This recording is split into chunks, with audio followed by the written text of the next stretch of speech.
En el verano de 2017, durante un entrenamiento previo al draft con Los Angeles Lakers, un joven llamado Dennis Smith Jr. registró una increíble vertical de 48 pulgadas.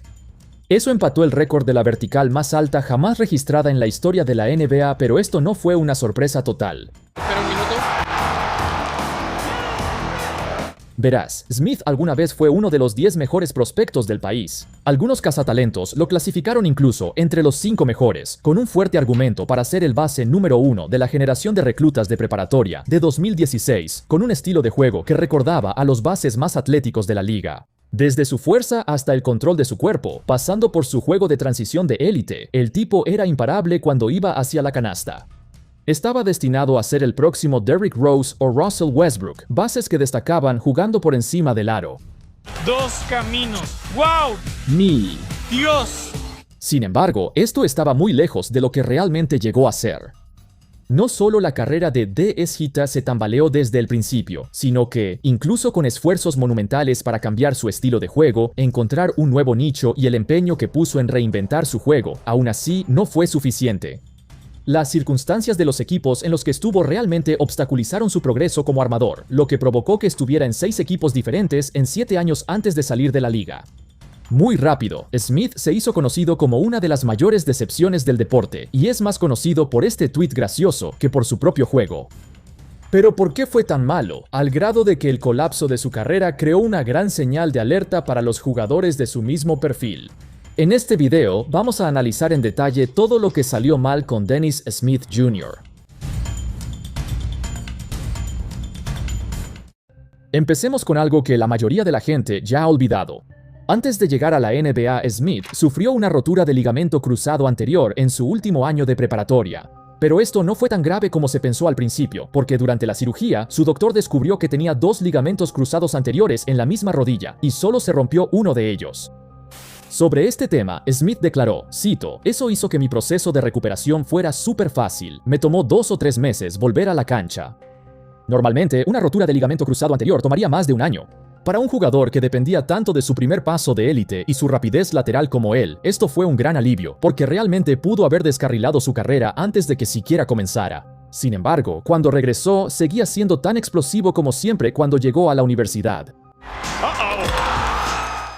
La universidad suele ser el primer obstáculo para saber cómo su juego podría adaptarse a un nivel más competitivo, y en el caso de Smith se adaptó bien.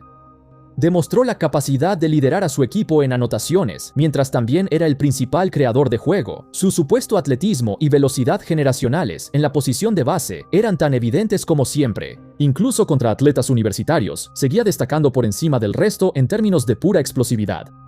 Smith lideró a todos los novatos de la ACC en anotaciones y lideró toda la conferencia en asistencias. El asunto es que había un problema. NC State tuvo un año tumultuoso, estuvo plagado de problemas en la plantilla e incluso despidieron a su entrenador, así que no tuvieron un buen desempeño como equipo. Su única temporada universitaria también expuso algunas fallas. Smith no tenía mucha energía en defensa, ni tampoco tenía intangibles. Pero uno podría atribuir esto a una gran carga ofensiva, así que esto no era una gran preocupación. Al menos no por ahora. Sin duda, la primera gran preocupación surgió durante el Draft Combine, un mes antes del draft de la NBA de 2017. A pesar de que estaba registrado como de 1,90 m en NC State, midió apenas 1,83 m sin zapatos, con una envergadura de solo 1,90 m. Para comparar, tanto D. Rose como Russell Westbrook tienen una envergadura de aproximadamente 2,3 metros, así que Smith era más compacto y más bajo de lo esperado. Por supuesto, esto no era el fin del mundo, pero la percepción sobre él pasó de ser un base grande y fuerte a uno que era bastante bajo para la posición. Esto era un problema porque probablemente puedes contar con los dedos de una mano la cantidad de bases atléticos y bajos que terminaron dominando en la NBA, porque no ha habido muchos. Él no estaba ni cerca del tamaño de los jugadores con los que lo comparaban. Aún así, su valor en el draft no cayó tanto. Smith realizó un entrenamiento privado con algunos equipos, incluyendo a los Sixers, Lakers y Magic, quienes tenían la primera, segunda y sexta selección del draft. Su entrenamiento con los Lakers fue el más destacado, en el que aparentemente registró un salto vertical de 48 pulgadas. Este era el equipo que quería que lo seleccionara en el draft, y ellos estaban buscando un base. Ahora, era poco probable que lo eligieran con la segunda selección, pero no era totalmente imposible. Si él hubiera tenido un entrenamiento tremendo mientras Lonzo Ball tenía uno malo, tal vez podría haber pasado. Resulta que ninguno de los equipos para los que hizo pruebas lo quiso, así que cayó hasta la 9ª selección con los Dallas Mavericks. Irónicamente, los Mavs ni siquiera hicieron una prueba con él, porque pensaban que ya habría sido seleccionado antes de su turno. Así que cuando les cayó en las manos, Mark Cuban y toda la organización de los Mavs estaban extasiados. Cuban incluso afirmó, cito, «Lo teníamos entre los 3 primeros en nuestra lista al comenzar la temporada. Nos encanta su inteligencia en el básquetbol, su capacidad para atacar y su habilidad para pasar el balón. Es un jugador de básquetbol que resulta ser atlético. Es muy raro cuando el dueño también está completamente de acuerdo con la directiva, pero ese fue el caso con DSJ. Incluso Rick Carlisle y Donnie Nelson enfatizaron que él era el jugador que siempre quisieron. Y es un milagro que lo hayan conseguido. Pero cuando Mark Cuban lo calificó como un jugador de baloncesto que resulta ser atlético, el resultado fue más bien lo contrario. Era un atleta que resultó ser jugador de baloncesto, porque desde el principio la idea que tenían de quién era como jugador no coincidía con sus habilidades reales. Verás, DSJ sufría un problema común entre los bases superatléticos. Sus pases se veían mucho mejor en la preparatoria y la universidad debido a lo explosivo que era. Podía aprovechar su velocidad para hacer buenos pases, así que es mucho más fácil encontrar a tus compañeros cuando dejas atrás a todos con tu primer paso. Pero en la NBA no puede depender de esto todo el tiempo, y cuando no supera a su defensor en velocidad, su visión de cancha es bastante mediocre en ataque estático. Cuando no está atacando en transición o yendo en línea recta hacia el aro, le cuesta hacer la jugada correcta. Así que aunque lo pusieron de inmediato como base titular y mostró algunos destellos de potencial, fue un año de novato muy irregular. Aquí está la mejor manera de decirlo. Su atletismo estaba muy por delante de sus habilidades como base. Si le sumas su horrible tiro, que también es un problema común entre jugadores de su tipo, pero en realidad fue incluso peor de lo que se decía. Los porcentajes de tiro de DSJ en su temporada de novato fueron históricamente malos, o sea, lo hacían incapaz de encestar un tiro de media o larga distancia desde cualquier parte de la cancha, no solo desde la línea de 3 puntos. O sea, tenía menos del 30% de efectividad desde casi cualquier lugar fuera de la pintura. Para ser justos, tampoco es que Derrick Rose en su mejor momento o Westbrook fueran tiradores fenomenales. Pero incluso ellos eran considerablemente mejores que esto. ¡Ey! Rebote de Jordan. Dennis Smith Jr. lanza de 3 y falla. Rompiendo la defensa, entrando hacia adentro. Y no logró soltar el balón a tiempo. Cuando combinas su mala visión de cancha con su mal tiro y su baja estatura, es una combinación desastrosa para un hombre que fue seleccionado por los Mavs con la intención de ser el base del futuro del equipo. Sin embargo, el destino de él y de toda la organización cambiaría para siempre un año después. La temporada de novato de DSJ no fue terrible, pero no lo suficientemente buena como para que los Mavs creyeran que él podría ser ese tipo de jugador. De hecho, llegaron en conjunto a la conclusión de que sus debilidades eran muy difíciles de resolver y que podría tomar años para que él lograra progresar. Esto no debería ser un gran problema, ya que el equipo estaba comenzando a reconstruirse de todos modos en la era posterior a Dirk Nowitzki. Pero cuando se acercó el draft de 2018, tuvieron la oportunidad de conseguir a un talento generacional garantizado que podía acelerar rápidamente su proceso de reconstrucción. Los Atlanta Hawks seleccionan a Luka Doncic de Ljubljana, Eslovenia. Luka will be on his way to Dallas. Los Mavs entraron al draft de 2018 originalmente con la 5ª selección, pero lograron subir en el orden para conseguir a Luka Doncic. Normalmente hay 2 maneras en que los equipos deciden a quién seleccionar en el draft, o seleccionas por encaje o eliges al mejor jugador disponible. Los Mavs no iban a cometer el mismo error que los Kings, no estaban seleccionando por encaje, iban por el mejor jugador disponible y ese era Luka. Sin embargo, esto creó una dupla de guardias conflictiva, porque la llegada y el éxito inmediato de Luka le demostraron a los Mavs que él debía ser quien liderara y controlara toda la ofensiva. Mientras que Dennis Smith Jr. seguía siendo titular en la línea de guardias junto a Luka, pero ahora necesitaba adaptarse a un nuevo rol. Necesitaba aprender a jugar a su lado, necesitaba mejorar su tiro para abrir la cancha, y necesitaba aprender las habilidades de un escolta sin balón, para lo cual nunca fue seleccionado en el draft en primer lugar. Ahora, no estoy diciendo que sea culpa de los Mavs por reducir su rol tan rápido, pero esperar que DSJ cambie completamente su estilo de juego a algo que nunca ha hecho antes, no es razonable esperar que prospere de esta manera. En realidad, seleccionar a Luka le dio a los Mavs una excusa para deshacerse de DSJ, porque estaba claro que no encajaba en este nuevo papel de compañero secundario, escolta sin balón. Definitivamente no con su tamaño y falta de tiro. Dennis Smith Jr. Ahora hemos escuchado los rumores. Los Mavericks están listos para dejar atrás a una selección de lotería como Dennis Smith Jr.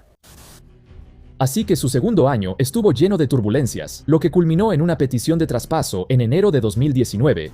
Contrario a la creencia popular, no hubo ningún problema entre él y Luka, ni con la directiva de los Mavs. De hecho, años después, no tuvo más que elogios hacia Luka, ya que incluso él sabía que Luka estaba en camino de convertirse en el mejor jugador del mundo. Tuvo una conversación con Donnie Nelson y estaba abierto a ser traspasado a una situación donde tuviera una mayor oportunidad, porque obviamente forzarlo a este nuevo rol no era bueno para su carrera y tampoco era bueno para que los Mavs ganaran de esta manera. Así que fue una separación mutua. El 31 de enero de 2019, unas semanas antes de la fecha límite, los Mavs hicieron un gran intercambio. Fue un intercambio masivo que involucró a 7 jugadores y varias selecciones de primera ronda, con el enfoque de este intercambio en Smith y el All-Star de los Knicks, Kristaps Porzingis. Smith esperaba que al unirse a los Knicks, un equipo que aún no tenía un base titular garantizado, tal vez podría ganarse un lugar en la alineación y demostrar que merece ser uno. Curiosamente, se unió al mismo equipo que lo dejó pasar en el draft en favor de Frank Ntilikina, quien también resultó ser un fracaso. Luego, las cosas cambiarían cuando los Knicks también firmaron a otro base en la agencia libre de 2019, Alfred Payton. Ahora tenían a 3 bases jóvenes compitiendo por el puesto titular, así que básicamente esta era una temporada decisiva para Smith. Necesitaba rendir porque todos estaban observando, no solo los Knicks, sino toda la liga, porque esta bien podría ser su última oportunidad para demostrar su valor. Y también se estaba jugando una nueva extensión de su contrato de novato, así que toda su carrera estaba en juego. Lamentablemente, este resultó ser el peor año posible para él en todos los sentidos. Todo comenzó con una infinidad de lesiones persistentes, una distensión en el oblicuo, una lesión en la muñeca e incluso la muerte repentina de su madrastra, quien lo crió. Todo esto tuvo un impacto trágico en su bienestar y pasó mucho tiempo alejado del equipo. Fue un momento desgarrador que ocurrió en el peor momento posible, y cuando regresó e intentó retomar el ritmo de las cosas, llegó la pandemia. Y para los Knicks, eso significó que la temporada había terminado, porque ni siquiera calificaron para la burbuja. Con un final abrupto para la temporada de Smith, los Knicks de 2019 a 2020 vieron a Alfred Payton convertirse en el base titular del equipo, y con buena razón también. Aunque su estilo de juego no era ni de cerca tan llamativo, ni era un atleta del mismo calibre, su visión de juego estaba a años luz por encima de la de él y de la de Frank Ntilikina. Payton era un base natural, un jugador ofensivo más controlado y estable, similar a alguien como Mike Conley. Sus habilidades de pase, subestimadas y talentosas, eran más valiosas para el equipo que cualquier cosa que aportara Smith, que, sinceramente, no era mucho en absoluto. Sus dificultades tampoco se pasaron por alto. Dennis Smith. Muy desviado. Este era el tipo que se suponía iba a ser la pieza central de lo que obtuvieron a cambio de intercambiar a Porzingis. Sin embargo, todos los armadores de la plantilla lo estaban superando. Hubo un par de ocasiones en las que los aficionados de los Knicks lo abuchearon por ser un gran perjuicio para el equipo, incluyendo este infame momento de abucheos en octubre. Smith Jr. Quien nunca ha sido un buen defensor. Y la afición cantando queremos a Frank. Cuando Smith llevaba 0 de 3 en tiros de campo y la multitud coreaba para que Frank Ntilikina entrara al juego en su lugar. Incluso hubo exjugadores de los Knicks que criticaron a Smith. Trey Burke fue incluido junto con Porzingis en el intercambio a Dallas y cuestionó por qué los Knicks siquiera hicieron el cambio por Smith, a lo que dijo, cito, «He visto que no ha estado jugando mucho. Ahora lo ves y, bueno, ¿de qué sirvió eso? Cambiaste a nuestro unicornio». Quiero decir, su pregunta era razonable. ¿Por qué los Knicks harían un cambio por un tipo como Smith y le darían menos tiempo de juego del que tenía en Dallas? Bueno, la respuesta se volvió obvia cuando realmente jugó, porque no era bueno y los aficionados se enojaban cada vez que tocaba el balón. Básicamente, pasó de una situación en Dallas donde eligieron a su reemplazo en el draft a una situación en Nueva York donde tenía la oportunidad de pelear por minutos contra sus reemplazos. Se enfrentaron con todo en los entrenamientos por la oportunidad de quedarse con el puesto de titular. Pero, ya sabes, con todas las lesiones en momentos inoportunos y pasando por todos esos problemas personales, esta fue una oportunidad perdida enorme.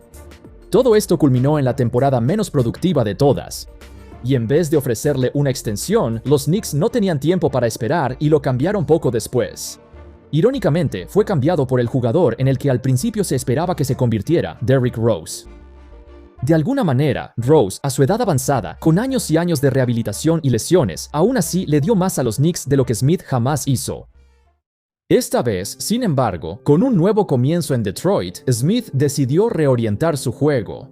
Anhelaba ser el base titular en un equipo competitivo, pero ahora necesitaba hacer lo que fuera necesario para simplemente mantenerse en la liga, porque su carrera en la NBA pendía de un hilo. Su llegada a Detroit marcó otro equipo más que buscaba una solución en la posición de base, así que, en teoría, esta también era otra gran oportunidad. Sin embargo, ya no estaba enfocado en eso. Smith trabajó muchísimo en su defensa y en su tiro de 3 puntos, tratando de ganarse un lugar como defensor perimetral fuerte, enérgico y aguerrido. Grant mantiene el drible, llega a la pintura, le quitan el balón. Alguien que pueda dirigir la ofensiva de vez en cuando, pero no todo el tiempo. Algo similar a lo que Deuce McBride terminó siendo para los Knicks.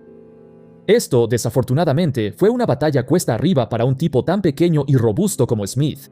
Pero su velocidad y destreza atlética eran dones de Dios que él quería aprovechar de otras maneras. Estas son las cualidades físicas que no se pueden enseñar ni replicar, así que tuvo la idea correcta al cambiar hacia este nuevo papel. En su breve tiempo en Detroit no estuvo mal. En 20 partidos, logró al menos 2 o más robos en 8 de ellos, y eso en minutos muy limitados. Aún así, esto no fue suficiente para conseguirle un nuevo contrato con el equipo. La temporada 2020-2021 sería su último año bajo su contrato de novato. Y ser intercambiado varias veces y dejado en libertad por los Pistons claramente implica que nadie quiere ofrecerle un contrato a largo plazo. Nadie, ningún equipo en toda la liga, creía que valía la pena invertir en él, aunque solo tenía 23 años en ese momento. Así que la única opción para DSJ fue un contrato mínimo. Smith firmó un contrato miserable de 1 año y $1.7 millones con los Portland Trail Blazers. Una oportunidad que él describió como, cito, en el tiempo de Dios, en el tiempo de Dios. Las cosas en las que estuvo trabajando en Detroit también funcionaron bastante bien con los Blazers, donde una vez más se hizo conocido más como un defensor disruptivo sobre balón en lugar de por sus habilidades como armador. Desafortunadamente, ni siquiera pudo terminar la temporada antes de ser cortado, lo cual en parte tuvo que ver con sus lesiones inoportunas una vez más. Ese es otro gran obstáculo. Smith era muy propenso a las lesiones. Tuvo una gran cantidad de lesiones aleatorias a lo largo de los años, donde incluso cuando se veía bien en la cancha, sus equipos preferían dar ese lugar en la plantilla a alguien más que estuviera sano. En este punto, cada oportunidad que le daban terminaba en un callejón sin salida, con todos pensando que era prescindible. Se puso especialmente mal después de que los Trail Blazers lo dejaran ir, porque alrededor del verano de 2022, él consideró seriamente retirarse del baloncesto. Él le dijo directamente a su agente, no me voy al extranjero, si no funciona, me voy a la NFL, y lo decía totalmente en serio, subí un montón de peso. Esto era una afirmación loca, pero para ser justos, él sí jugó fútbol americano en la preparatoria, y ya había mencionado antes que esto podría ser un camino alternativo, aunque muy poco probable. Pero luego, los Hornets llegaron de repente y lo firmaron unas semanas antes de que empezara el campamento de entrenamiento. A diferencia de la mayoría de los otros equipos, los Hornets notaron su mejora y el periodista de Charlotte, James Plowright, incluso afirmó que es un atleta sobresaliente y un defensor que se entrega mucho con potencial sin explotar. No estoy seguro sobre la parte del potencial sin explotar, pero sí, se convirtió en un defensor que se entrega mucho. En un equipo que necesitaba un suplente para LaMelo Ball, ¿por qué no arriesgarse y darle una oportunidad? El resultado, la temporada 2022-23 con Charlotte fue en la que más partidos jugó desde su año de novato, y tuvo muchísimos minutos debido a las lesiones de LaMelo. El nuevo papel de Smith como manejador secundario del balón y defensor muy incómodo se hizo realidad, y encontró un éxito moderado en este rol. La cosa es que, incluso con cierto optimismo en torno a su carrera, sus problemas a la hora de anotar seguían siendo evidentes. La habilidad de Smith para finalizar cerca del aro era muy buena. Un 61% de efectividad en el área restringida durante su carrera es increíble para un jugador de su tamaño. Sin embargo, su repertorio de anotación fuera de la pintura era inexistente. Y esto nunca mejoró desde su año de novato. Así que, incluso si cumplía con este nuevo rol como un especialista defensivo muy molesto a buen nivel, su tiro de media y larga distancia era tan horrible que era difícil mantenerlo en la cancha. Los Brooklyn Nets serían su última parada, su último contrato mínimo antes de salir de la liga a los 26 años. Es realmente triste. Después de que expiró su contrato de novato, solo consiguió contratos mínimos de 1 año hasta el final de su carrera en la NBA. Para un prospecto tan prometedor como él, no conseguir ni un solo contrato a largo plazo es impactante. Dennis Smith Jr. concluyó su tiempo en la liga como una gran decepción. En retrospectiva, no había mucho que pudieras hacer para cambiar algo. Ninguno de sus equipos tuvo la paciencia para esperar a que se desarrollara, pero también tuvo suficientes minutos para desarrollarse, y aún así no pudo hacerlo. La verdad es que simplemente no tenía las habilidades para sobresalir en la NBA, no tenía la capacidad de pase para tomar el control total de la ofensiva, ni la habilidad de tiro para jugar junto a otro guardia. Por eso fracasó la dupla de él y Luka como guardias. Llegar como un prodigio atlético generó expectativas poco realistas. Las comparaciones con los mejores atletas de todos los tiempos quizá fueron demasiado abrumadoras. Que él fuera un fracaso influyó en la reputación de los jugadores que encajan en este arquetipo. Los bases y escoltas pequeños y superatléticos sin tiro exterior han sido la mayor incógnita en los drafts modernos de la NBA. Y la próxima vez que aparezca un prospecto como él, tal vez nunca deberían valorarlo tan alto desde el principio. De todos modos, eso es todo, amigos. Muchas gracias a todos por ver, espero que hayan disfrutado el video. Y por supuesto, nos vemos la próxima vez. Cuídense.